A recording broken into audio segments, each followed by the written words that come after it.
Assalamualaikum warahmatullahi wabarakatuh. Alhamdulillahirabbil alamin.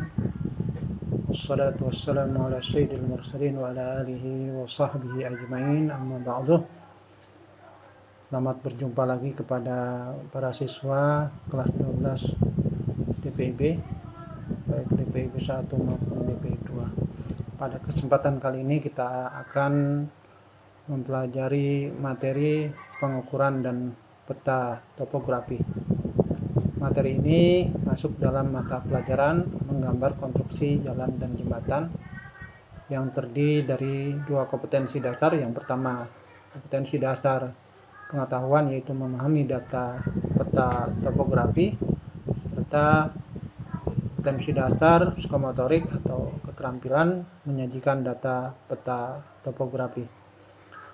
Para siswa sekalian, tujuan dari pembelajaran kali ini adalah setelah mengikuti proses pembelajaran, kalian diharapkan dapat atau mampu memahami data peta fotografi, menyajikan data peta fotografi, serta menggambar peta kontur secara manual, serta menggambar peta kontur secara digital.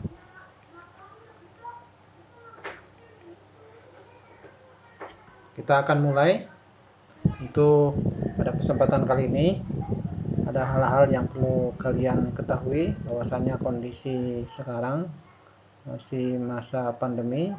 Oleh karena itu kami mohon kepada para siswa tidak terpengaruh semangat untuk tetap belajar menghadapi perubahan kompetensi yang harus dicapai buat kalian di kelas 12 kali ini. Mari kita mulai dengan membaca basmalah. Bismillahirrahmanirrahim.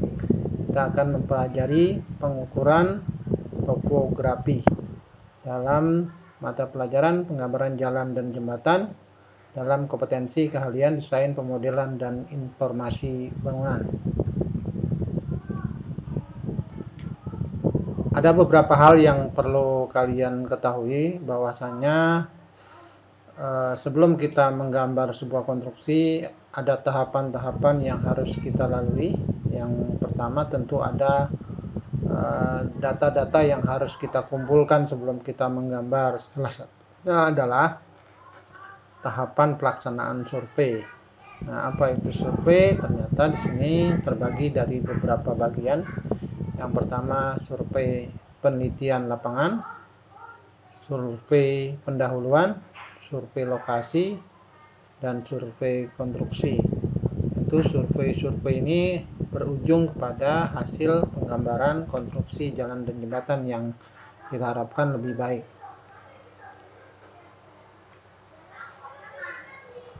Nah, pada pekerjaan survei pembukaan tanah untuk pemukiman baru, langkah-langkahnya tentu harus kalian pahami. Yang pertama, menentukan dan meletakkan titik-titik kontrol horizontal dan vertikal. Yang kedua, mengadakan pengukuran sifat datar dan pengukuran topografi. Yang ketiga, pematokan batas lahan pemilik dan pematokan untuk perencanaan jalan. Ini sangat penting, karena tentu akan sangat berkaitan dengan keadaan standar hukum yang ada dan yang akan kita hadapi di lapangan. Yang keempat yaitu pematokan untuk pekerjaan konstruksi dan kuantitas pekerjaan. Yang kelima, asphalt survey. Ini merupakan pekerjaan survei berkaitan dengan pembukaan tanah untuk pemukiman baru. Nah, ada hal-hal yang menjadi prinsip dasar dalam pengukuran topografi untuk pekerjaan dan jalan dan jembatan. Yang pertama, prinsip dasar yang harus kalian pahami. Yang pertama yaitu pengukuran sudut horizontal dan pengukuran beda tinggi. Ini tentu kalian telah singgung di materi ilmu ukur tanah. Yang kedua, pengukuran jarak dan pengukuran azimut lurusan. Yang ketiga, hitungan jarak dan beda tinggi, pematokan untuk pekerjaan konstruksi dan kuantitas pekerjaan. Yang kelima, konversi data terestris ke sistem proyeksi peta UTM. Yang keenam, penggambaran. Ini tentu prinsip-prinsip dasar yang harus kalian pahami betul, bahwasanya tanpa memahami prinsip dasar yang telah kalian dipelajari di ilmu ukur tanah tentu akan diaplikasikan di dalam pengukuran topografi ini. Nah, kita ke inti dari pengertian peta topografi itu sendiri. Peta topografi adalah peta yang menggambarkan bentuk relief tinggi rendahnya permukaan bumi. Dalam peta topografi digunakan garis kontur atau kontur line, yaitu garis yang menghubungkan tempat-tempat yang mempunyai ketinggian yang sama. Jadi garis yang menghubungkan tempat yang mempunyai ketinggian sama disebut dengan garis kontur. Ini merupakan pengertian dari peta topografi, atau dengan kata lain peta yang menggambarkan bentuk relief permukaan bumi secara umum seperti itu. Itu pengertian dari peta topografi. Nah, apa kegunaan peta topografi? Untuk kegunaannya yaitu pertama untuk mengetahui ketinggian suatu tempat, yang kedua untuk memperkirakan tingkat kecuraman atau kemiringan lereng. Ini kegunaan dari peta topografi itu sendiri. Ini nanti akan berimplikasi pada perencanaan gambar jalan dan jembatan itu sendiri. Selanjutnya, beberapa ketentuan pada peta topografi. Yang pertama, makin rapat jarak kontur satu dengan lainnya menunjukkan daerah tersebut semakin curam. Sebaliknya, semakin jarang jarak antar kontur menunjukkan daerah tersebut semakin landai. Yang kedua, garis kontur yang diberi tanda bergerigi merupakan menunjukkan depresi atau lubang cekungan di puncak, misalnya puncak gunung yang berkawah. Yang ketiga, peta topografi menggunakan skala besar antara 1:50.000 sampai dengan 1:100.000. Ini merupakan ketentuan pada peta topografi. Harus kalian camkan ini. Nah, komponen-komponen apa yang ada pada kelengkapan peta topografi, atau komponen apa yang ada pada kelengkapan peta? Yang pertama, judul peta. Dari judul peta, Anda dapat segera mengetahui data dan daerah mana yang tergambar dalam peta tersebut. Jadi judul merupakan konten yang paling awal bisa kita lihat. Yang kedua, skala peta adalah perbandingan jarak antara dua titik di peta dengan jarak sebenarnya di permukaan bumi. Yang ketiga, proyeksi peta adalah bentuk teknik pemindahan bentuk permukaan bumi yang lengkung bulat ke bidang datar. Ada legenda atau keterangan peta. Legenda adalah menerangkan arti dari simbol-simbol yang terdapat dalam peta itu sendiri. Ada petunjuk arah dan tanda orientasi. Petunjuk arah dan petunjuk arah pada peta biasanya berbentuk tanda panah yang menunjuk ke arah utara. Sementara simbol dan warna dapat menginformasikan hal-hal yang digambarkan dengan tepat. Yang selanjutnya yaitu sumber dan tahun pembuatan peta dapat menginformasikan hal-hal yang digambarkan dengan tepat. Nah, ini kita bisa lihat dalam sebuah legenda ada sawah irigasi, simbolnya seperti ini.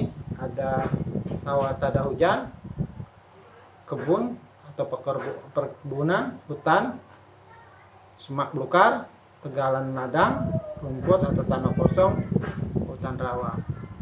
Sementara ini menunjukkan skala peta, ini menunjukkan arah dan tanda orientasi, ini menunjukkan judul peta, ini menunjukkan proyeksi peta. Nah, ini komponen dan kelengkapan pada peta. Pada bagian skema simbol dan warna pada peta ini menjelaskan simbol terbagi dalam 3 bagian berdasarkan bentuknya, berdasarkan sifatnya, berdasarkan fungsinya. Ada warna nanti akan dijelaskan berdasarkan sifatnya, ada yang sifatnya kuantitatif, ada yang kualitatif. Nah, contoh penggunaan simbol pada peta di sini titik dengan tanda kotak, yaitu menyatakan ibu kota provinsi, titik saja hitam kota kabupaten, ada simbol batas provinsi, ada simbol jalan raya, ada simbol sungai, ada simbol danau, waduk, gunung berapi, bandara, jalan kereta api. Nah, contoh pemakaian warna pada peta. Di sini dijelaskan warna coklat ketinggian lebih dari 1000 meter. Ada warna coklat muda 500 sampai 1000 meter dari permukaan laut. Ada 100 sampai 500 meter warna kuning. Ada 0 sampai 100 meter warna hijau. Sementara warna kedalaman laut 0 sampai 200 meter. Warna biru muda 200 sampai 3000 meter agak lebih tua, dan lebih dari 3000 meter biru tua. Ini merupakan warna yang menjadi dasar untuk pemberian warna pada peta kontur nanti itu sendiri. Nah, ada materi yang mungkin kalian belum paham, kalian bisa ulang-ulang materi kali ini, dilihat videonya secara lebih detail. Nanti di tugas kami akan memberikan lembar kerja yang berkaitan dengan pemahaman dasar dari peta topografi itu sendiri. Oleh karena itu kami mohon kepada seluruh siswa untuk mempelajari materi ini dengan sebaik-baiknya, sehingga nanti di lembar kerja atau lembar tugas yang kalian harus lakukan, harus kalian kerjakan, silakan dikerjakan, dibaca dengan teliti. Di sini tugas LK1 Anda diminta melakukan interpretasi peta RBI. Perhatikan informasi peta yang berupa legenda peta pada halaman 1. Pada halaman 2 diberikan sebuah bagian wilayah dari sebuah peta RBI. Tuliskan informasi apa saja yang Anda dapat interpretasikan sesuai dengan materi yang telah kami sampaikan. Demikian materi kali ini, semoga kalian paham. Diulang materinya agar pemahaman kalian lebih dalam. Demikian yang dapat kami sampaikan. Wabillahi taufiq wal hidayah. Wassalamualaikum warahmatullahi wabarakatuh.